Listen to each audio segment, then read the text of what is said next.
সাবেক উপদেষ্টা ও জাতীয় নাগরিক পার্টির মুখপাত্র আসিফ মাহমুদের এক বিস্ফোরক মন্তব্যে তোলপাড় চলছে রাজনৈতিক অঙ্গনে।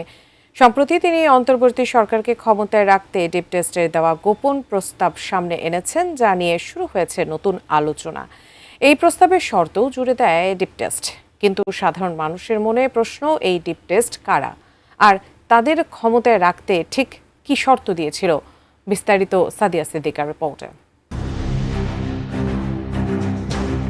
দেশের বর্তমান রাজনৈতিক অঙ্গনে এক নতুন বিতর্কের জন্ম দিয়েছেন সদ্য সাবেক অন্তর্বর্তী সরকারের উপদেষ্টা এবং এনসিপির মুখপাত্র আসিফ মাহমুদ সজীব ভুঁইয়া। তিনি দাবি করেছেন, অন্তর্বর্তী সরকারকে ২০২৯ সাল পর্যন্ত ক্ষমতায় থাকার এক বিশেষ প্রস্তাব দেওয়া হয়েছিল ডিপ স্টেটের পক্ষ থেকে।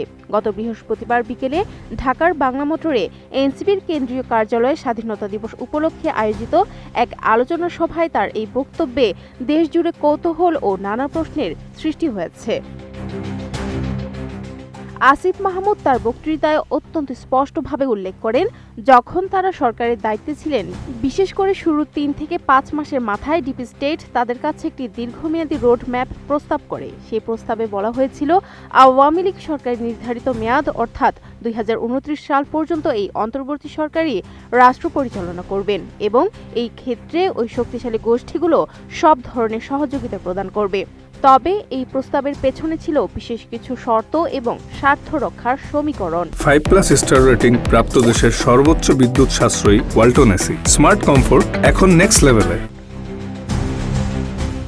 সাবেক এই উপদেষ্টার দাবি অনুযায়ী ওই গোষ্ঠীগুলো তৎকালীন ফ্যাসিস্ট শাসনের কিছু কার্যক্রমকে বৈধতা দেওয়ার বিনিময়ে অন্তর্বর্তী সরকারকে ক্ষমতায় টিকিয়ে রাখার নিশ্চয়তা দিয়েছিল। প্রস্তাবে আরও ছিল আইনি মারপেচে বিরোধী দল, বিশেষ করে বিএনপি নেতাদের নির্বাচন থেকে দূরে রাখার কৌশল। আসিফ মাহমুদ বলেন, তাদের সার্টেন কিছু শর্ত ছিল যে তাদের কিছু কিছু জায়গায় ফ্যাসিলিটেটেড করা। সম্প্রতি একটি গণমাধ্যমে এই তথ্য নিশ্চিত করেছেন তিনি বলেন, তারা পুরো রোড ম্যাপও করে নিয়ে এসেছিল। বিএনপি নেতাদের সাজাগুলো আদালতের মাধ্যমে দীর্ঘায়িত করে কিভাবে তাদের নির্বাচন থেকে দূরে রাখা যায় সেই কৌশলও সাজিয়ে দেওয়া হয়েছিল।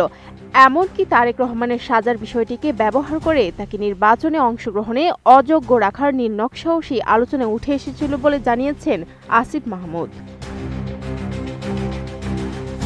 তবে অন্তর্বর্তী সরকার ক্ষমতার এই মোহময় প্রস্তাব গ্রহণ করেননি বলে দাবি করেছেন আসিফ মাহমুদ। তিনি জানান, সরকার সবসময় গণতন্ত্রকেই প্রাধান্য দিয়েছে এবং সেই প্রতিশ্রুতির কারণেই তারা কোনো গোপন সমঝোতায় যায়নি। এর আগে সাবেক উপদেষ্টা নাহিদ ইসলামও একটি হত্যাকাণ্ডের পেছনে ডিপ স্টেটের হাত থাকার কথা বলেছিলেন, যা এই রহস্যকে আরও ঘনীভূত করেছে। সাদিয়া সিদ্দিকা, এটিএন নিউজ।